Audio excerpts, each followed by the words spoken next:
जिज्ञासु मित्रों, बहुत बहुत अभिनंदन है, स्वागत है आप सभी का दिव्य सृजन में। प्रत्येक दिवस की भांति आज फिर हम यहाँ पर यह लाइव चर्चा का कार्यक्रम शुरू कर रहे हैं और आज इस लाइव चर्चा का जो विषय है, परमात्मा का नाम क्या है। अब यह विषय क्यों लेना पड़ा? इसलिए लेना पड़ा क्योंकि बहुत सारे लोग इस विषय पर चर्चा करते हैं। कुछ लोग कहते हैं कि कुछ करने की ज़रूरत नहीं है, कोई ध्यान योग मत करिए, कुछ मत करिए, बस नाम ले लीजिए, आपकी मुक्ति हो जाएगी। बस नाम ले लीजिए, आपकी मुक्ति हो जाएगी, आपका कल्याण हो जाएगा। कुछ लोग तो यहाँ तक कहते हैं कि नाम भी लेने की अभी से कोई ज़रूरत नहीं है, जब मृत्यु आएगी तो परमात्मा का नाम ले लेना तो आपकी मुक्ति हो जाएगी। अभी से नाम लेने की कोई आवश्यकता नहीं है। जब मृत्यु आ जाएगी, जब मौत आएगी, मौत तो सबको आनी है, मृत्यु तो सबको आनी है। जब मृत्यु आएगी तो फिर परमात्मा का नाम ले लेना तो मुक्ति हो जाएगी मृत्यु से पहले। तो कुछ लोग ऐसी बात भी कहते हैं। तो आज हम इस विषय पर थोड़ा चिंतन करेंगे, विचार रखेंगे कि परमात्मा का नाम क्या है और क्या सच में परमात्मा का नाम लेने से मुक्ति मिल जाती है। बहुत लोग इस विषय में बहुत तरह की बातें करते हैं। संतों की वाणियों में, शास्त्रों में भी अलग अलग चर्चा इस विषय में आती है। तो सर्वप्रथम ये नाम क्या है, परमात्मा का नाम क्या है, और क्या नाम लेने से सही में मुक्ति मिल जाएगी, और क्या ज़िंदगी भर ना ले, मरते समय अगर नाम याद दिला दे कोई तो क्या मुक्ति हो जाएगा, क्या मोक्ष हो जाएगा। क्या यह मान्यता है या अनुभव है, या इसका कोई अनुमान प्रमाण भी है? तो ना तो इसका कोई अनुमान प्रमाण है, ना इसका कोई प्रत्यक्ष प्रमाण है। हाँ, यह एक मान्यता जरूर है, शास्त्र प्रमाण है, तो वह भी अपूर्ण रूप में प्राप्त होता है, पूर्ण रूप में प्राप्त नहीं होता है। क्योंकि शास्त्रों में ही या संतों की वाणियों में ही अलग अलग बातें इस विषय में बताई गई हैं, अलग अलग बातें कही गई हैं। तो निश्चय ही महिमा है। तो फिर एक दूसरा प्रश्न ये बन जाएगा, क्या नाम की कोई महिमा नहीं है? अब कबीर साहिब की वाणी में एक बात आती है, क्या आती है कि धन धन कहे धनी जो होए, तो निर्धन रहे न कोय। बिन देखे बिन अरस परस के, नाम लिए क्या होए। कि नाम लेने से क्या हो जाएगा? बिन देखे बिन अरस परस के, नाम लिए क्या होए। नाम लेने से क्या हो जाएगा? धन धन कहे धनी जो होए, तो निर्धन रहे ना कोई। अगर धन धन कहने से अगर कोई धनी हो जाएगा तो संसार में निर्धन तो कोई बचेगा ही नहीं। पैसा पैसा कहने से कोई पैसे वाला बन जाए तो फिर कोई गरीब नहीं रहेगा, लेकिन फिर भी गरीब लोग हैं। तो नाम लेने से क्या हो जाएगा? बिन देखे बिन अरस परस के, बिना अनुभूति के, बिना देखे नाम लेने से क्या हो जाएगा। तो यहाँ पर नाम को बहुत ज़रूरी नहीं बताया जा रहा है। इसी तरह से आप अगर आदि गुरु शंकराचार्य को हम पढ़ते हैं, विवेक चूड़ामणि, तो वो लिखते हैं, ना गच्छति विना पाणम व्याधिर औखद शब्दता, बिना अपरोक्ष अनुभवम ब्रह्म शब्दैन मुच्यते। अर्थात न गच्छति विना पाणम व्याधिर औखद शब्दता, कि जिस प्रकार से औषधि के शब्द से, औषधि का शब्द मतलब औषधि है, कोई मेडिसिन है, उसके नाम से, मेडिसिन का नाम लेने से व्याधि दूर नहीं होती। अगर कोई किसी को बुखार हो गया, बोले कि paracetamol paracetamol paracetamol, Crocin Crocin रटने लगे, तो क्या फीवर दूर हो जाएगा? रटने से तो दूर नहीं होगा, खाने से दूर होगा। तो वही बात आदि गुरु शंकराचार्य समझाते हैं कि न गच्छति विना पाणम व्याधिर औखद शब्दता, कि औषधि का शब्द रटने से व्याधि दूर नहीं होती।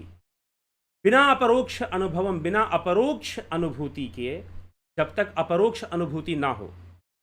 परोक्ष अनुभूति जो हम संसार को देखते हैं इंद्रियों के माध्यम से, किसी भी माध्यम से कोई अनुभव हो तो उसे परोक्ष कहा जाएगा। तो संसार को हम इंद्रियों के माध्यम से देखते हैं, इसीलिए ये परोक्ष है। लेकिन अपरोक्ष अनुभूति जहां पर इंद्रियों का माध्यम नहीं बनता है, बाह्य इंद्रियां जहां सम्मिलित नहीं होती हैं, योगी अपने ध्यान मार्ग से दर्शन करता है, ध्यान मार्ग से अनुभूतियां प्राप्त करता है।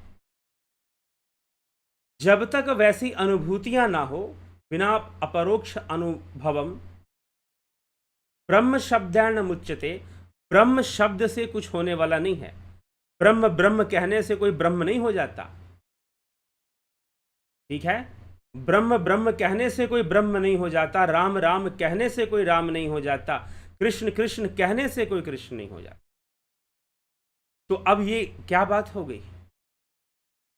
अब ये क्या बात हो गई?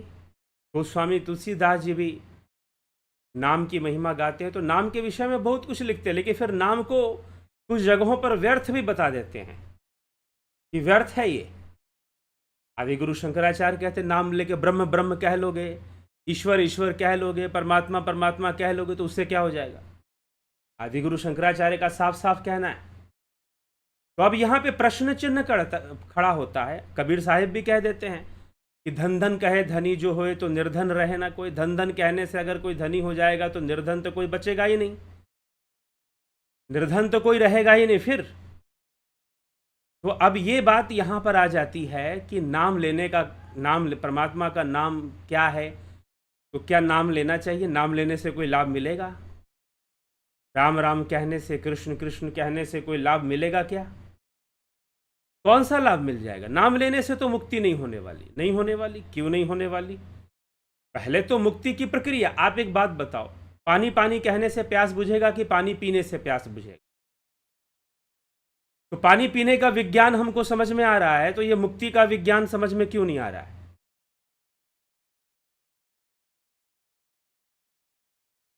ठीक है, मुक्ति का विज्ञान भी तो हमको समझ में आना चाहिए ना। तो मुक्ति का विज्ञान लोगों को समझ में नहीं आता, बस एक अंदाजे में चलते हैं कि भाई ऐसे मुक्ति हो जाएगी, ऐसे करेंगे ऐसा हो जाए। तो ये अंदाजे वाला काम बंद होना चाहिए। तो बहुत सारे लोग इसी तरह से अंदाजे में ही चल पड़ते हैं कि मुक्ति तो ऐसे हो ही जाएगी। लेकिन मुक्ति भी एक अवस्था है जो कि कुछ करने से ही होगी। समझना पड़ेगा उस अवस्था को, तभी जाकर हमें, सिर्फ मान्यता से नहीं हो जाएगी, मान लेने से नहीं हो जाएगी। जाने बिनु ना होए प्रतीति, बिनु प्रतीति होए नहीं प्रीति। बिना जाने विश्वास नहीं, और बिना विश्वास के प्रेम नहीं। अब बिना प्रेम के भक्ति दृढ़ नहीं होती है। और फिर भक्ति कैसी होती है? जिमि खगपति जल की चिकनाई। जैसे तेल और पानी आप मिलाने की कोशिश करो, कभी आपस में मिलने वाला नहीं है। तेल और पानी आप मिलाने की कोशिश करो, कभी आपस में मिलने वाला नहीं है। वैसे ही भक्ति हो जाती है। भक्त और भगवान कभी मिल नहीं पाते। क्यों नहीं मिल पाते? क्योंकि जान नहीं पाते। जाने बिनु ना होए प्रतीति, जानने का महत्व दिया है गोस्वामी जी ने। जानने को बहुत ज्यादा अंग दिया है, जानने को महत्व दिया है। अगर आप ना जाने तो फिर दिक्कत हो जाएगी ना जानने से। तो जानने की कोशिश करनी चाहिए, उस परमात्मा को जानना चाहिए, नाम को भी उसके जानना चाहिए कि उसका नाम क्या है। गोस्वामी तुलसीदास जी ये भी लिखते हैं नाम की महिमा। अब वो नाम की महिमा करते हुए क्या लिखते हैं? कहूँ कहाँ लग नाम बड़ाई, राम न सकहीं नाम गुन गाई। चहुँ जुग तीन काल तिहु लोका, भय नाम जपि जीव विशोका। कुछ लोग कहते हैं कि कलयुग में नाम की बड़ी महिमा है। नहीं, चारों युगों में लिखा गया कि चहुँ जुग, चारों युगों में, तीनों कालों में, तीनों लोकों में, चहुँ जुग तीन काल तिहु लोका, भय नाम जपि जीव विशोका। नाम से विशोक प्राप्त होता है, शोक नष्ट हो जाता है नाम के जप से। और फिर भय नाम जपि जीव विशोका। और नाम की महिमा क्या है? कि नाम की महिमा इतनी है कि राम न सकहीं नाम गुण गाए, कि राम भी चाहे तो नाम का गुण नहीं गा सकते। कहूँ कहाँ लग नाम बड़ाई, राम न सकहि नाम गुण गाई। राम भी चाहें तो नाम का गुण नहीं गा सकते। कबीर वाणी या गुरु ग्रंथ साहिब गुरबानी में भी इस तरह की बात कही जाती है। जपत अजामिल गज गनिकाऊ, भय मुकत हरिनाम प्रभाऊ। जपत अजामिल गज गनिकाऊ, अजामिल गज गनिका, ये भी नाम की महिमा से मुक्त हो गए। भय मुकत हरि नाम प्रभाव, नाम की महिमा से मुक्त हो गए। तो नाम की महिमा से मुक्त हो गए, तो अब ये दो तरह की बातें हो गई। एक तरफ ग्रंथों में, संतों की वाणी में कबीर वाणी गुरुवाणी ही कहलाती है। ये भी कह दिया गया कि धन धन कहे जो धनी होए। धन धन कहने से कोई धनी तो होगा नहीं, तो राम राम कहने से क्या हो जाएगा। साथ में ये भी कह दिया गया कि नहीं, नाम की बड़ी महिमा है। जपत अजामिल गज गनिकाऊ, भय मुकत हरि नाम प्रभाव, कि नाम के प्रभाव से अजामिल गज गणिका इनकी भी मुक्ति हो गई। नाम के प्रभाव से इनकी भी मुक्ति हो गई, ऐसा भी कह दिया गया साथ में। तो अब यहां पर कुछ समस्या है, कुछ तो ऐसा है जो हम नहीं समझ पाते हैं।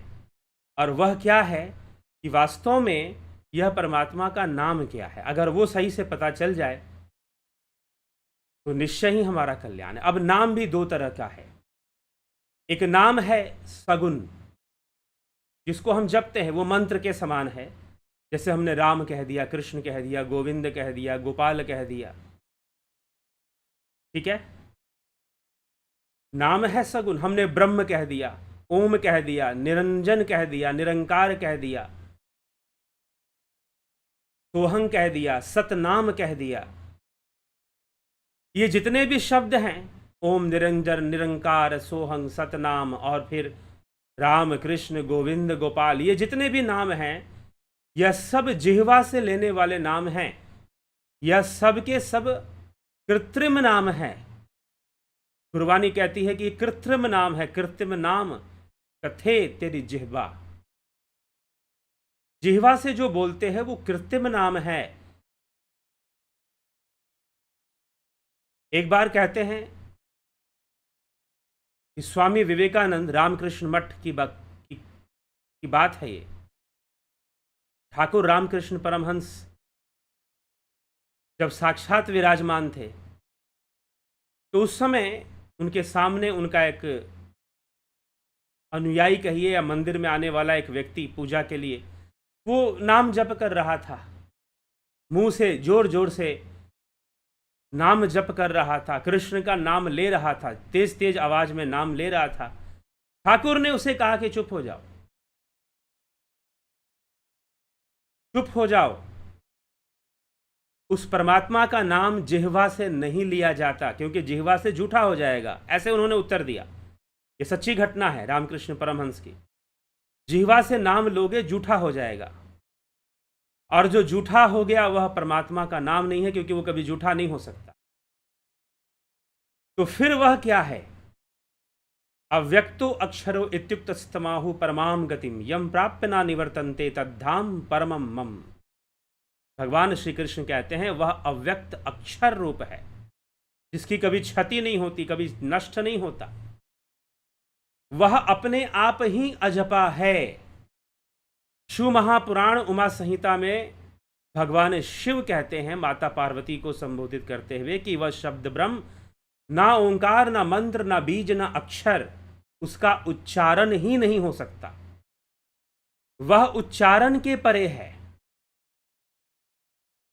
जो परमात्मा का नाम बताया गया उच्चारण के परे है, बियॉन्ड प्रोनाउंसिएशन है, बियॉन्ड टंग है। आपकी जिह्वा वहां तक नहीं पहुंच सकती है। कहां तक नहीं पहुंच सकती? उस परमात्मा के नाम तक नहीं पहुंच सकती। वह अजपा गायत्री है। उसे अजपा गायत्री भी कहा गया कि वह अजपा गायत्री है। तो वह ना रटा जाता है, ना बोला जाता है, ना कहा जाता है। इसीलिए जब कबीर साहिब ने कहा धन धन कहे धनी जो होए तो निर्धन रहे ना कोई, ये बाहरी नाम के लिए कहा, ये बाहरी नाम के लिए कहा। तो अब आप कहोगे कि क्या राम राम कहने से मुक्ति नहीं होगी? अरे राम है क्या पहले ये तो समझो। राम और राम का नाम, गोस्वामी जी एक बहुत रहस्यमयी बात लिखते हैं कि राम न सकही नाम गुण गाई, कहूं कहां लग नाम बड़ाई, राम न सकही, मतलब राम भी अपने नाम का गुणगान नहीं कर सकते। मतलब क्या, कौन सा नाम जो राम रखा गया है, गुणवाचक नाम रखा गया है, उस नाम की बात कह रहे हैं? जी नहीं, यहां पर वो राम तत्व की बात कह रहे हैं। कौन सा तत्व? स्कंद महापुराण में राम तत्व की चर्चा मिलती है। क्या लिखा गया है? रमते सर्वभूतेषु अस्थावरेषु चरेषु च अंतर आत्मा स्वरूपेन यच्च रामेति कथ्यते। रमते सर्वभूतेषु, जो सभी भूत प्राणियों में रमण कर रहा है। रमते सर्वभूतेषु, रमते सर्वभूतेषु चरेषु च, चर अचर में जो रमन कर रहा है। चरेषु च अंतर आत्मा स्वरूपेन, जो अंतर आत्मा स्वरूप में भी रमण कर रहा है, रमण कर रहा है। अंतर आत्मा स्वरूपेन यच्च रामेति कथ्यते, उसी को राम कहते। वह जो सर्वव्यापी ब्रह्म है, वो कण कण में विराजमान सर्वव्यापी ब्रह्म जो है, उसी को राम भी कहते हैं। क्यों कहते हैं? क्योंकि वह सब में रमण करने वाला है। वह सब में रमण करने वाला है, सर्वव्यापी है। सब में रमण करने के कारण उस ब्रह्म का ही नाम राम है। उस अकाल पुरुष का नाम राम है, जो काल के परे है। वही ब्रह्म है और वही राम है। तो अब आदि गुरु शंकराचार्य यहां पर कह देते हैं कि भाई ब्रह्म ब्रह्म कहने से, क्योंकि ब्रह्म तो आप जीवा से कह रहे हो, आपको उस रमण करने वाले तत्व तक पहुंचना होगा। आपको उस रमण करने वाले तत्व तक पहुंचना होगा। तो रमते सर्वभूतेषु अस्थावरेषु, सभी स्थानों में, चरेषु च, चर अचर में, रमते सर्वभूतेषु अस्थावरेषु चरेषु च अंतर आत्मा स्वरूपेन यच्च रामेति कथ्यते। जो अंतर आत्मा स्वरूप है, जो स्वयं क्या है, उसका राम क्या है? राम अंतर आत्मा है। राम क्या है? राम स्वरूप है। इसको महर्षि पतंजलि कहते हैं तद्द्रष्टु स्वरूपे अवस्था नाम। तद्द्रष्टु स्वरूपे अवस्था नाम। यह जो स्वरूप है, यह जो आत्मा है, वही राम है। इसलिए स्कंद महापुराण इस बात को समझाती है कि अंतर आत्मा स्वरूपेन रमते सर्वभूतेषु अस्थावरेषु चरेषु च अंतर आत्मा स्वरूपेन, जो अंतर आत्मा और स्वरूप है, यच्च रामेति कथ्यते, उसी को राम कहा जाता है। वही शक्ति राम है, वह ब्रह्म ही राम है। वह ब्रह्म ही राम है जो कण कण में रमण कर रहा है, चल रहा है। रमण करने का मतलब चलना नहीं, मतलब कि जो सब में समाया हुआ है। तो हमारे भीतर भी रमण कर रहा है। जो हमारे भीतर रमण कर रहा है, जो अंतर आत्मा और स्वरूप है, उसको जानो, उसका अनुभव करो। यही आदि गुरु शंकराचार्य कहना चाहते हैं। बिना अपरोक्ष अनुभवम, बिना अपरोक्ष अनुभूति के ब्रह्म शब्देन मुच्यते। ब्रह्म शब्द से क्या हो जाएगा? ब्रह्म ब्रह्म कहने से क्या हो जाएगा? सिर्फ ब्रह्म ब्रह्म कहने से क्या हो जाएगा? कोई कल्याण नहीं होगा। हाँ, तो क्या राम राम कहना, कृष्ण कृष्ण कहना, ये बस ऐसे ही चल रहा है? इसका क्या लाभ है? इसका एक ही लाभ है, आप सतोगुण की वृद्धि कर दोगे। और कई बार इतना ज्यादा वृद्धि कर दोगे कि वो सतोगुण भी नुकसान का कारण बन सकता है। सात्विकता की वृद्धि होगी जब आप सगुण नाम, क्योंकि सगुण नाम कहा गया। दो प्रकार के नाम हैं, दो प्रकार के नाम हैं, सगुण और निर्गुण। अजपा है, उसका उच्चारण संभव ही नहीं है। कुछ लोग कहते हैं कि नहीं, अजपा जाप मतलब मन में जाप करो तो अजपा हो गया। जी नहीं, मन का जाप भी अजपा नहीं। जिसका उच्चारण संभव ही नहीं है, उसका उच्चारण होता ही नहीं है। शिव महापुराण में साफ साफ ये बात बताई गई है, या योग सूत्र में भी इसकी चर्चा की गई है। उसका उच्चारण संभव ही नहीं है कि आप मुंह से बोल दो उसको, लेकिन फिर भी उसका ध्यान कर सकते हो जो रमण कर रहा है। जो अजपा गायत्री के रूप में हमारे श्वासों में ही रमन कर रहा है। श्वासों प्रश्वासों गमना गमनाम इति अजपा।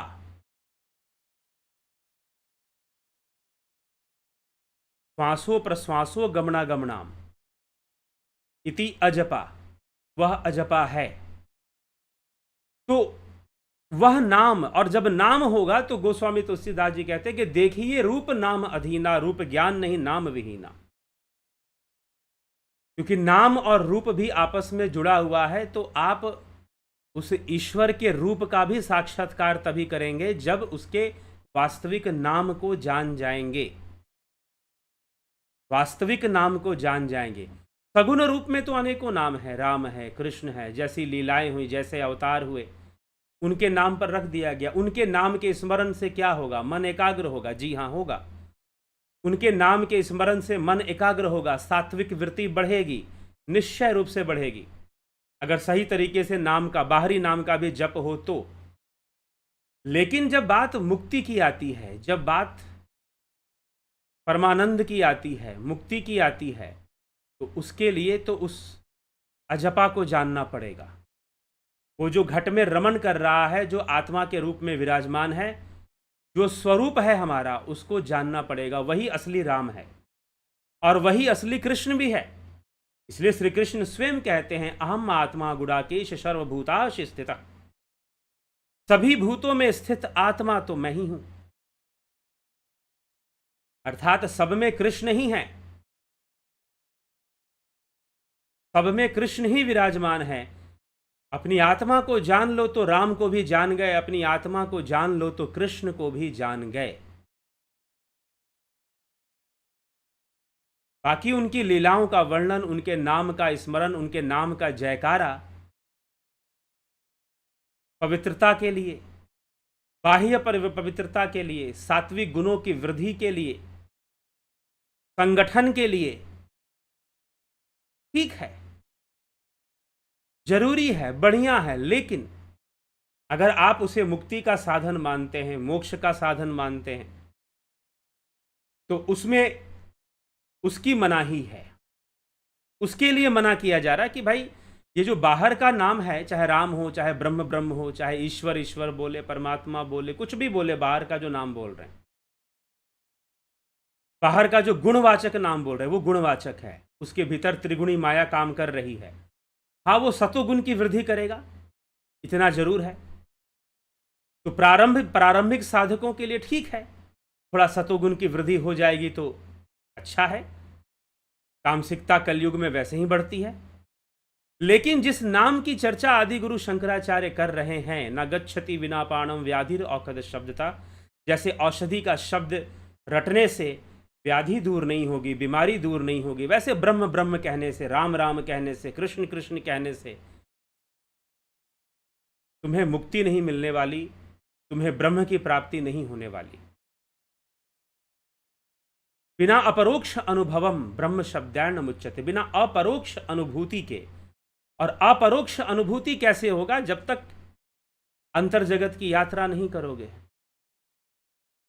जब तक अंतरलोक की यात्रा नहीं करोगे,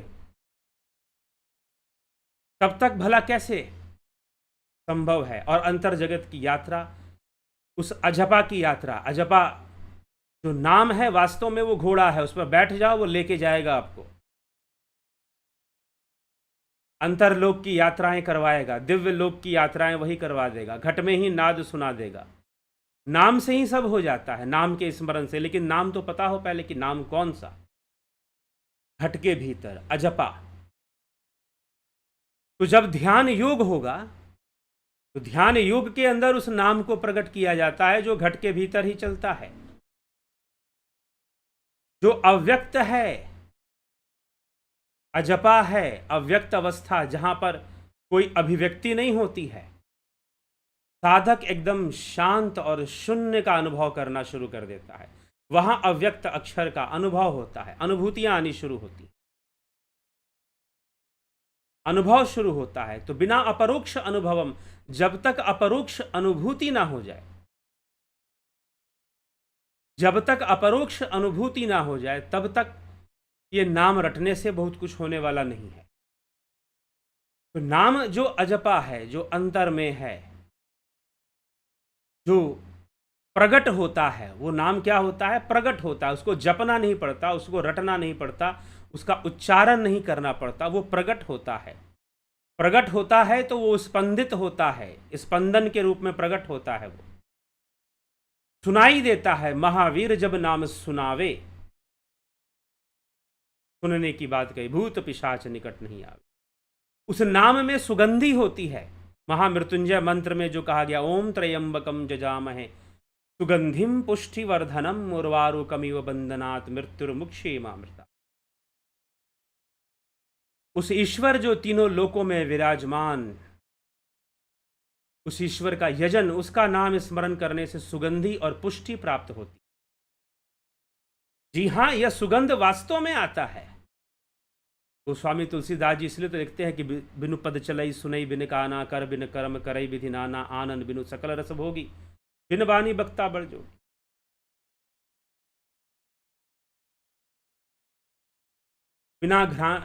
बिनु घ्राण बास अशेष, अनेकों बास आते, अनेकों सुगंधी आती है।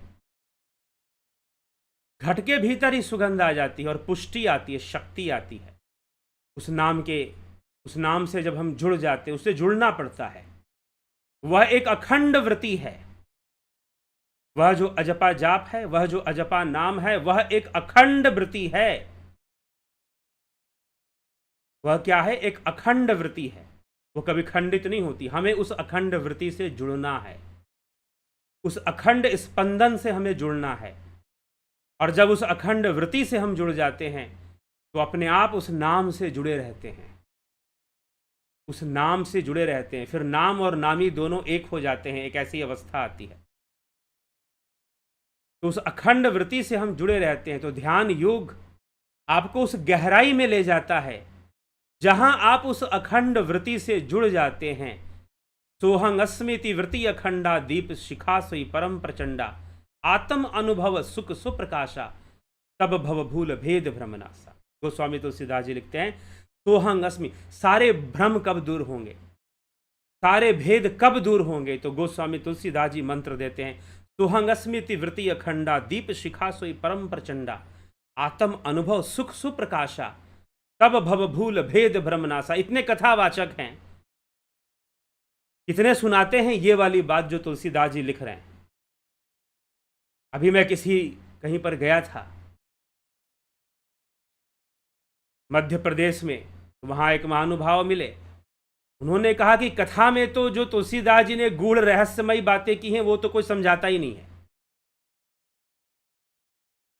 वो तो कोई सुनाता ही नहीं है जो तुलसीदास जी ने गूढ़ रहस्यमयी बातें की हैं।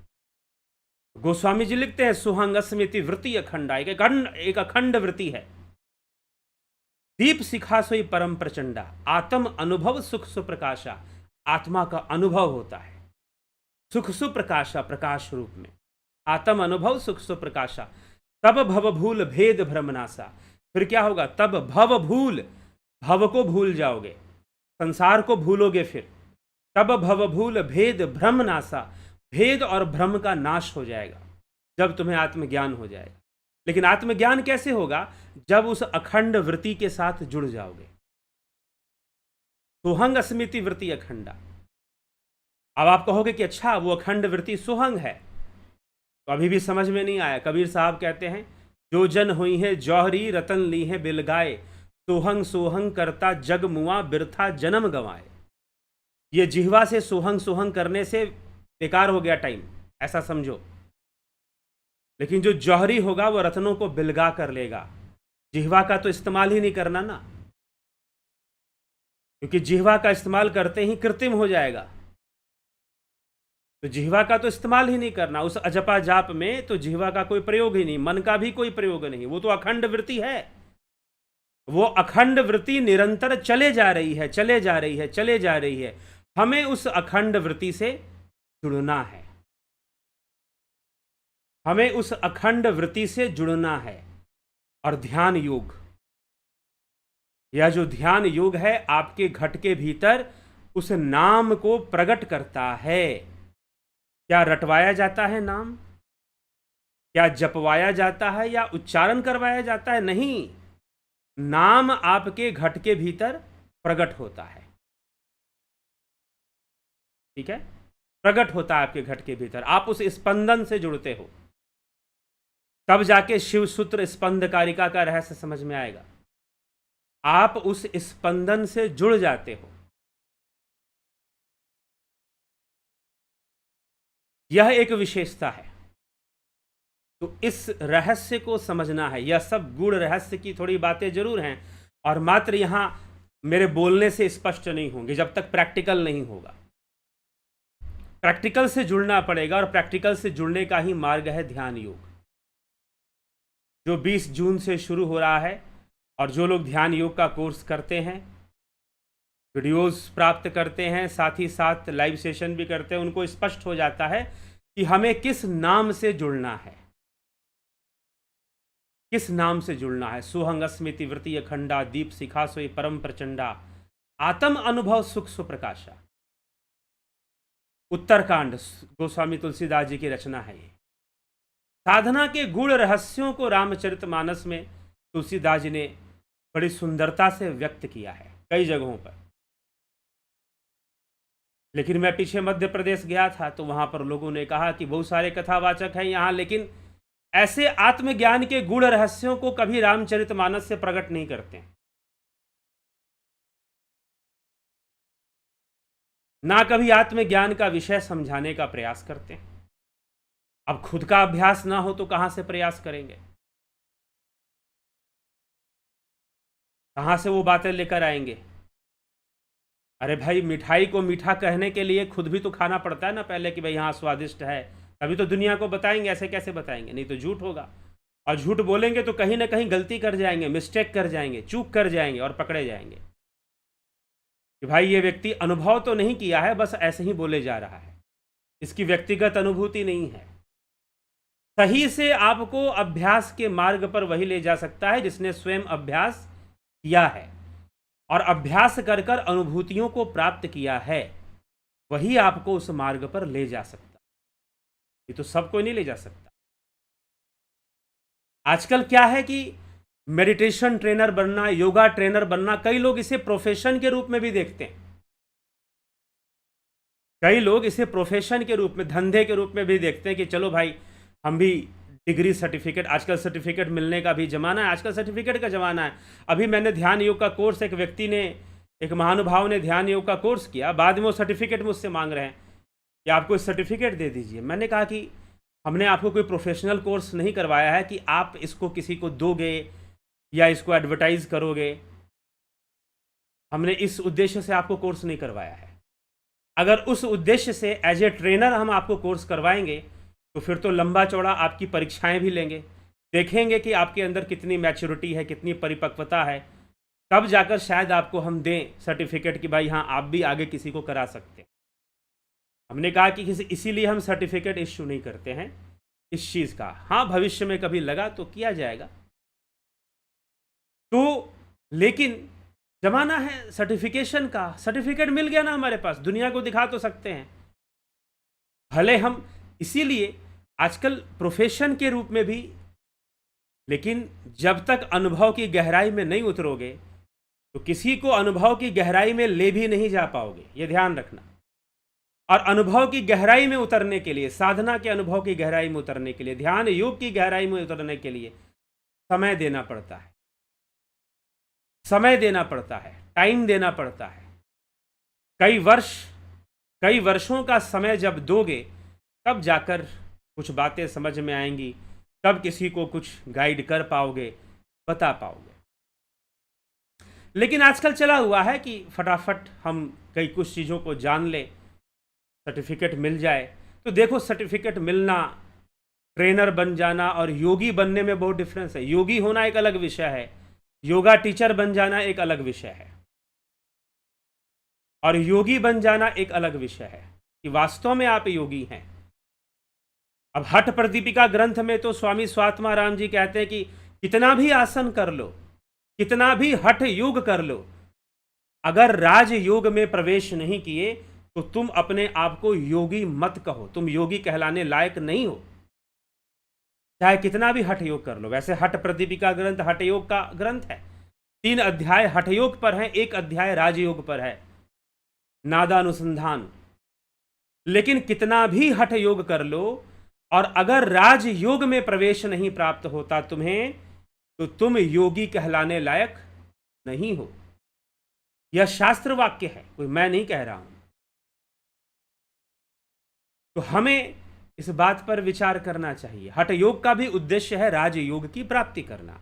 अब वो अलग बात है, आज के टाइम में प्रोफेशन बन गया है, तो हठ योग स्पोर्ट्स भी बन चुका है, हठ योग स्टेज परफॉर्मेंस की भी चीज बन चुकी है, बहुत सारी चीजें हैं। लेकिन फिर भी योगी होना तो एक अलग विषय है।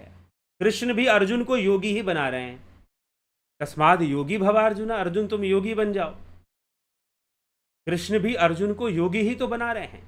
तो इसीलिए इस बात को गंभीरता से समझना है। योगी हो जाना बहुत अलग विषय हो जाता है, सर्टिफिकेट ड्रॉ करना एक अलग बात है। इसीलिए गहराइयां हैं। लोग उन विषयों को जब तक नहीं जान लेते हैं तो कहां से बताएंगे। इसीलिए एक महानुभाव उन्होंने कहा कि गोस्वामी जी ने तो बहुत गहरी बातें, आत्मज्ञान की बातें रामचरितमानस में दी हैं, लिखी हैं, लेकिन कौन सा कथावाचक सुना रहा है आज के समय में। भागवत महापुराण में बहुत सारी गहरी बातें बताई गई हैं, लेकिन कौन समझाना चाहता है। अब कथावाचक भी सोचते हैं कि भीड़ आनी चाहिए, ज़्यादा गहरी बातें, वो गहराई तक खुद पहुंचे हैं कि नहीं पहुंचे हैं, इसमें भी डाउट है। और दूसरी बात ये कि गहराई तक पहुंचे भी हैं, जो पहुंचा है वो कुछ ना कुछ तो कथा के माध्यम से बताएगा।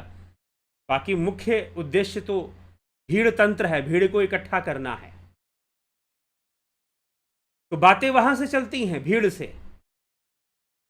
हम भीड़ को ही प्रमाण मान लेते हैं, और जहां आपने भीड़ को प्रमाण मान लिया वहां पर भेड़ चाल शुरू। बच्चों ने कहा मास्टर जी 9 भेड़ बची। मास्टर जी ने कहा वेरी गुड, 10 में से 1 भेड़ गिर गई तो 9 बचेगी। अब क्या हुआ कि भेड़ चराने वाला उधर ही कहीं घूम रहा था, वो गरेड़िया क्या बोलते हैं उसको, तो वहीं घूम रहा था वो। उसने सुन ली ये बात, उसने कहा कि तो गड़बड़ पढ़ाई चल रही है, ये तो मास्टर जी गड़बड़ पढ़ा रहे हैं, सही नहीं पढ़ा रहे। क्लासरूम में घुस गया, उसने कहा कि मास्टर जी ये क्या पढ़ा रहे हैं आप, गलत पढ़ा रहे हैं आप बिल्कुल। टीचर ने कहा कैसे गलत, अरे 10 में से 1 भेड़ कुएं में गिर गई, 9 ही तो बचेगी। उसने कहा कि आपके गणित के अनुसार 9 बचती होगी। भेड़ों को मैं जानता हूं, उनका मनोविज्ञान अच्छे से समझता हूं मैं, भेड़ों का मनोविज्ञान क्या है। अगर भेड़ें जा रही हैं झुंड में, लाइन में, अगर 1 भेड़ कुएं में गिरी तो आंसर होगा 0, कुछ बचने वाला नहीं है, सबके सब वही कुएं में जाएंगे। तो आप विचार कर लो, कहीं आप भीड़ तंत्र के शिकार तो नहीं बन रहे कि इतनी भीड़ बाबा जी के पास जाती है, मतलब जरूर कुछ होगा। कहीं भीड़ तंत्र के शिकार तो नहीं बने जा रहे।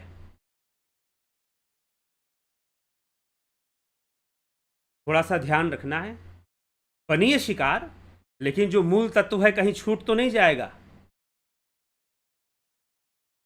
जो असली चीज है वो कहीं छूट तो नहीं जाएगा, क्योंकि असली चीज सबके पास नहीं पहुंचती। दुर्लभ वस्तु दुर्लभ लोगों के पास पहुंचती, यह भी एक सिद्धांत है।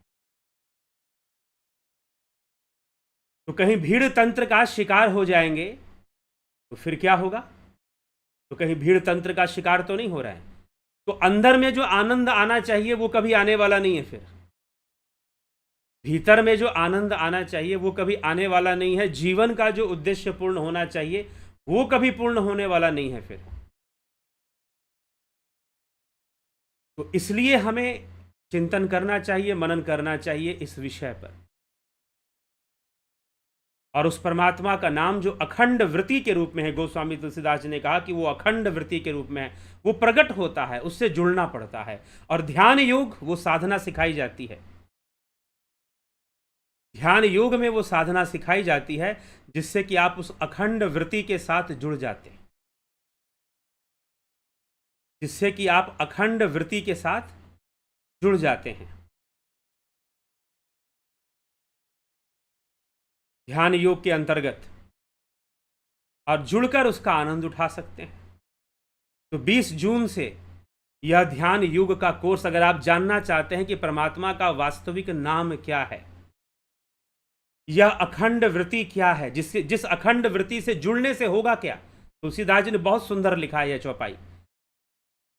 सोहंग अस्मिति वृत्ति अखंडा, दीप सिखा सोई परम प्रचंडा, घट में ही प्रकाश प्रकट होगा। आत्म अनुभव सुख सुप्रकाशा, आत्मा का अनुभव, आत्म अनुभूति से आप जुड़ जाएंगे, तब भवभूल भेद भ्रम नासा, सारे भेद दूर हो जाएंगे, सारे भ्रम दूर हो जाएंगे। घट में ही मंदिर प्रकट हो जाएगा, मन मंदिर तन वेश कलंदर, घट ही तीरथ नावा, घट ही तीरथ नावा।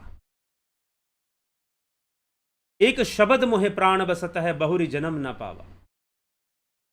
उस शब्द से जुड़ जाना है। हमारे प्राणों में एक शब्द का वास है, हमारे प्राणों में एक शब्द का वास है, उस शब्द से जुड़ जाना है। वही वास्तविक सतनाम है, वही वास्तव में नाम है।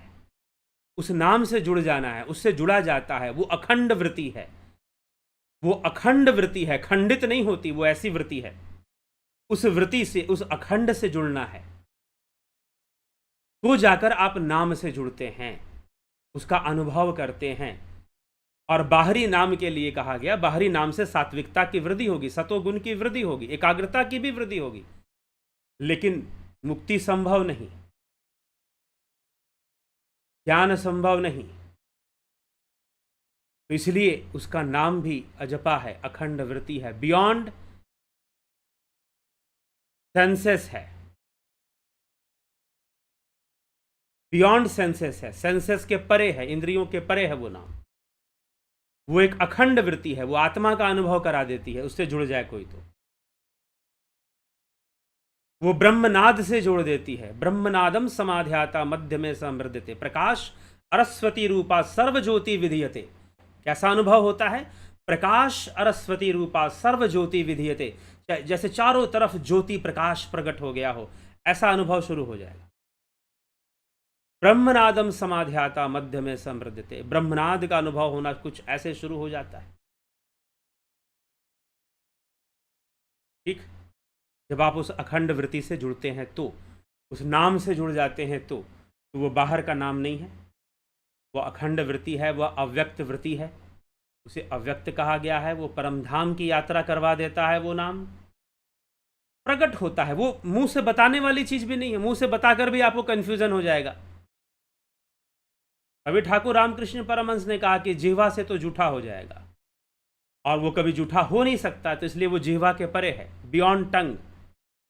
आप उसका उच्चारण मुंह से कर ही नहीं सकते। शिव महापुराण में साफ साफ लिख दिया, भगवान शिव ने कह दिया, उसका उच्चारण नहीं होता, उसका उच्चारण पॉसिबल ही नहीं है।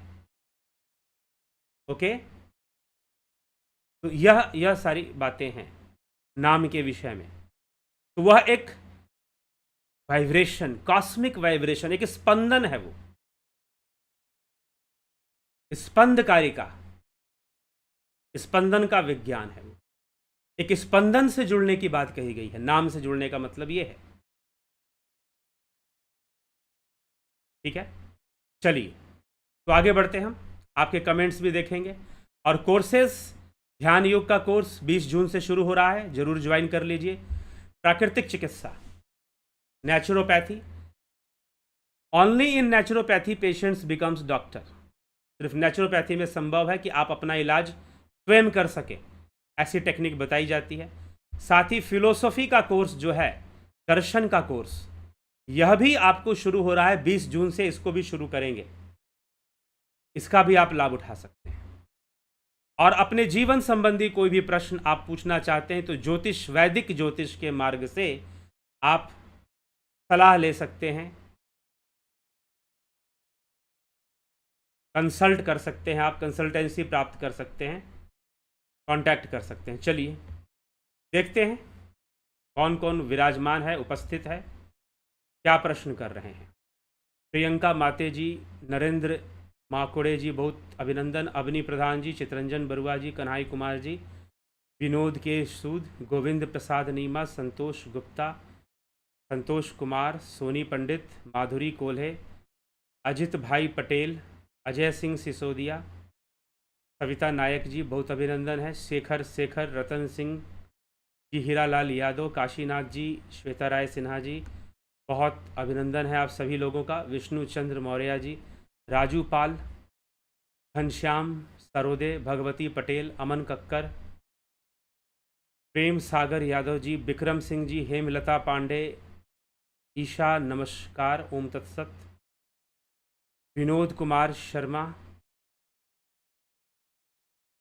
मनोज पराशर जी, प्रियम्बदा गुप्ता जी, कमलेश खैरनर जी, रूपलाल विश्वकर्मा, संतोष कुमार, नूतन भट्ट, भरत छबलानी जी, संतोष कुमार जी, राम राम सब कोई कहे, नाम न चिन्हे कोय, नाम चिन्हे सदगुरु मिले, नाम कहावे सोए। बहुत सुंदर। राम राम लोग कहते हैं लेकिन नाम को नहीं पहचानते। कई जगह कबीर वाणी में कई जगह बात लिखी है कि नाम को लोग नहीं पहचानते हैं, बाहर से ही रटते जपते हैं। दिनेश भाई डाभी, संतोष कुमार, एक राम दशरथ का बेटा, एक राम घटघट में लेटा, ठीक है चलो। गंभीर शाह जी, धन्यवाद भारत, AK भट्ट जी, पवन कुमार, अर्जन भाई चौहान, राम विलास जी, पवन कुमार गुप्ता जी, बिमला शाह जी, ईशा। ब्रह्मनाद क्या है? ब्रह्मनाद नाद है, नाद मतलब साउंड, नाद का मतलब क्या है? साउंड। अब दो तरह के साउंड होते हैं, एक होता है अनाहत नाद, जिसको हम अनाहत कहते हैं, और एक होता है आहत, अनाहत अनहत भी जिसको कहा जाता है, और एक होता है आहत। आहत मतलब चोट करना। जब हम किसी चीज़ पर चोट करते हैं, जैसे कि तबला है या फिर कुछ भी है, हमने आवाज़ किया, इंस्ट्रूमेंट्स है हम बजाते हैं, वो सब आहत नाद है, वो अनाहत नहीं है। वो बिना बजाए नहीं बज रहे हैं, उनको बजाना पड़ता है तो बजते हैं। तो संसार में जो भी साउंड डेवलप होता है, क्रिएट होता है, वो कहीं ना कहीं दो चीज़ों के कांटेक्ट से होता है या कोलिजन से होता है। दो चीज़ों के कोलिजन से, कांटेक्ट से, टकराव से साउंड क्रिएट होता है, तो उसको हम आहत नाद कहते हैं। और एक है अनाहत नाद, जो बिना बजाए अपने आप बजता है। और यह जो अनाहत नाद है, इसी को ब्रह्मनाद भी बाद में कहा जाता है। जब हम डीप मेडिटेशन में उतरते हैं, सही टेक्निक अगर हमें मिल जाए तो उस लेवल तक हम उतर सकते हैं आसानी से। ध्यान योग वही टेक्निक है जो हमें उस अनाहत नाद तक, उस ब्रह्मनाद तक हमें ले जाती है। वो एक आदि स्पंदन है। तो जब हम उससे जुड़ते हैं, कॉस्मिक वाइब्रेशन है एक तरह का, जो नॉर्मली हम उसको नहीं सुन सकते हैं।